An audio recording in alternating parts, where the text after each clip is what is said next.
तो भारत के पास खाने को नाज नहीं था। जो जानवरों को नाज दिया जाता है वो नाज इंपोर्ट होता था और वो खाते थे। पहनने के लिए कपड़ा नहीं था, वो कपड़ा बनवाने के लिए मिलें लगवाने का काम पंडित जवाहरलाल नेहरू की औद्योगिक नीति ने किया। जब ये लोग पैदा भी नहीं हुए थे, हम लोग पैदा भी नहीं हुए थे, उन्होंने जब सपना देख लिया था चंद्रयान का।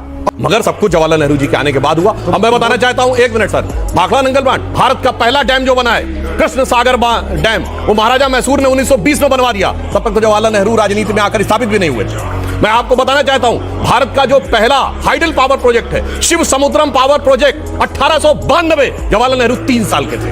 आपको पता है दुनिया में यूरोप के बाहर अगर पहला शहर था जिसमें स्ट्रीट लाइट आई, वो बेंगलुरु 1902 में, जवाहरलाल नेहरू 13 साल के थे। अब मैं बताना चाहता हूं, Indian institute of sciences Bengaluru कब बना? 1916 में। मिंटो आई हॉस्पिटल, दुनिया का पहला हॉस्पिटल, बेंगलुरु में 1913 में बना।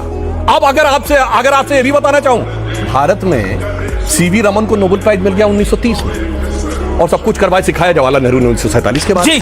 अब मैं एक और बात भी कह दूं, जी जी, भारत के पहले इंजीनियर विश्वेश्वरैया जी जिनके की बर्थडे पे 15 मार्च को हम सब इंजीनियर्स डे मनाते हैं, वो भारत की आजादी से पहले ही उन्होंने भारत के अंदर इंजीनियरिंग को स्थापित किया था, जिनका नाम बोलने में राहुल गांधी जी हड़बड़ा गए थे, विश्वेश्वरैया बोले थे। अगर कहीं ये कह दिया जाता पूरा नाम बोलो मोक्ष गुंडम विश्वेश्वरैया, तो पता नहीं क्या हो जाता। इसलिए ये चाचा जी ने जो टोपी पहनाई है कि सब कुछ हमने किया, सब कुछ हमने किया, सब कुछ बाद में किया, भाई साहब जिस समय भारत आजाद हुआ, एक फैक्ट बता देना चाहता हूं, चाइना के पास एयरफोर्स नहीं थी 47 में, चाइना की एयरफोर्स 49 में बनी, हमारी एयरफोर्स 1932 से थी। चाइना के बाद उतनी बड़ी स्टैंडिंग आर्मी नहीं, सेकंड वर्ल्ड वॉर में 25 लाख सैनिक भारत के थे, मगर चाचा जी ने सब खत्म करके ऐसी हालत बनाई। पर आपको क्या सुना, चाचा नेहरू ने